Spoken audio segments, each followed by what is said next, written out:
It Was Love at First Sight, Mr. Villain. E como o nome diz, nossa protagonista se apaixonou à primeira vista pelo noivo dela. Isso em teoria.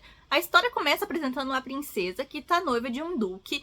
Foi um noivado político, porém ela se declara pro duque dizendo que ela se apaixonou à primeira vista porque ele é muito bonito, então foi amor à primeira vista.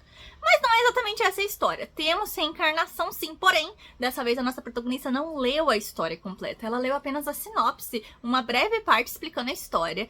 E nessa sinopse ela leu que a princesa foi assassinada logo depois do seu casamento. E ela reencarnou no corpo de quem? Da princesa. E assim, diz nessa sinopse que um dos principais suspeitos é o noivo dela, o Duque. Porém, a forma como ela morreu foi a mesma do que as outras vítimas de um serial killer que tem na cidade. Então, agora já que nossa protagonista reencarnou no corpo dessa princesa que é destinada a morrer, ela vai começar a investigar e tentar entender melhor o que aconteceu. Porque ela não leu a história completa, então ela não conhece todos os personagens. Ela só sabe que um dos principais suspeitos é o Duque, o noivo dela. Mas nada garante que foi ele. Mas ela também não conhece nenhum dos outros personagens. Ela não sabe exatamente em quem ela pode confiar.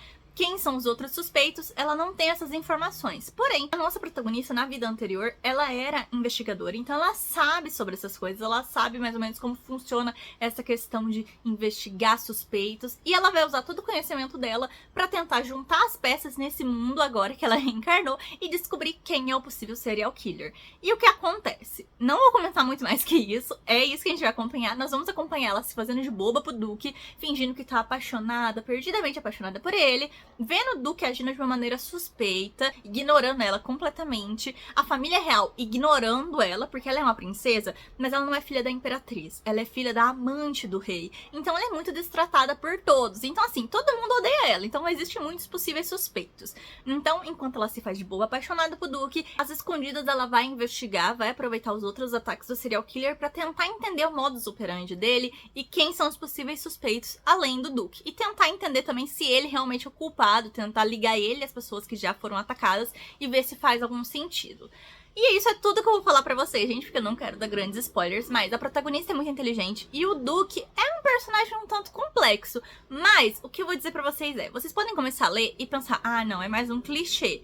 Porém, eu quero que vocês leiam até o capítulo 12, porque do capítulo 1 ao 11 nós temos tudo do ponto de vista da protagonista, né, que tá no corpo da princesa, investigando e tentando entender.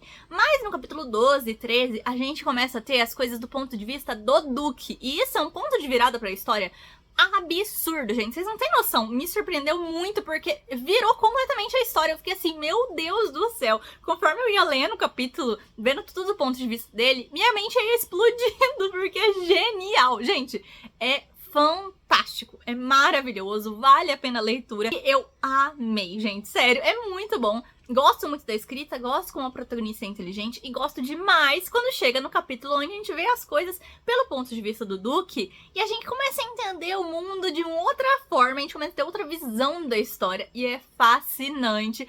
Eu tô amando a leitura. Quando eu li tudo de uma vez só. Eu acho que eu peguei pra ler tipo numa tarde de sábado e eu li tudo! E aí eu fiquei, meu Deus, o que eu faço da minha vida agora que eu já terminei de ler? Porque não tem muitos capítulos. E eu fiquei fascinada. É muito bom, muito interessante. Leiam porque vale a pena, gente. Venham fofocar comigo porque eu amei. Leiam até o capítulo 12. E se vocês chegarem no capítulo 12 e não gostarem, aí tudo bem. Aí realmente não é pra vocês. Mas pra mim, não vale a pena desistir antes do capítulo 12. Porque depois, quando a gente vê o ponto de vista do Duque, a sua mente explode e você fica, meu Deus do céu. É um capítulo melhor que o outro. Vou deixar claro que, mesmo depois do capítulo 12, tem algumas coisas que me irritam, que dá uma raivinha, mas eu compreendo que faz parte da história, né, pra criar uma tensão e tudo mais, um drama. Mas ainda assim, de modo geral, eu amei a história, é maravilhoso, adorei o fato da protagonista ser tão inteligente, ter esse conhecimento, né, de investigação da vida anterior dela e tá determinada em investigar um serial killer. Inclusive, eu acho que é a primeira vez que eu leio um manhwa que tem esse tema, né, de serial killer e também esses tipos de manhwa de reencarnação onde a protagonista não leu a história completa, ela nem começou a ler a obra, ela só leu a sinopse. Então, eu sempre fico pensando, será que ela tá confiando nas pessoas corretas? Porque tem personagens que ela não conhecia, personagens que não estão ali na sinopse. Às vezes ela tá confiando muito e falando muitas informações pra um personagem e eu fico, olha, querida, eu acho que essa pessoa é meio suspeita, você tá falando até demais. Mas enfim, tô apaixonada, completamente encantada, e é mais uma obra que infelizmente ainda não é publicada oficialmente em inglês, mas por enquanto o nome tá como It Was Love at First Sight, Mr. Villain.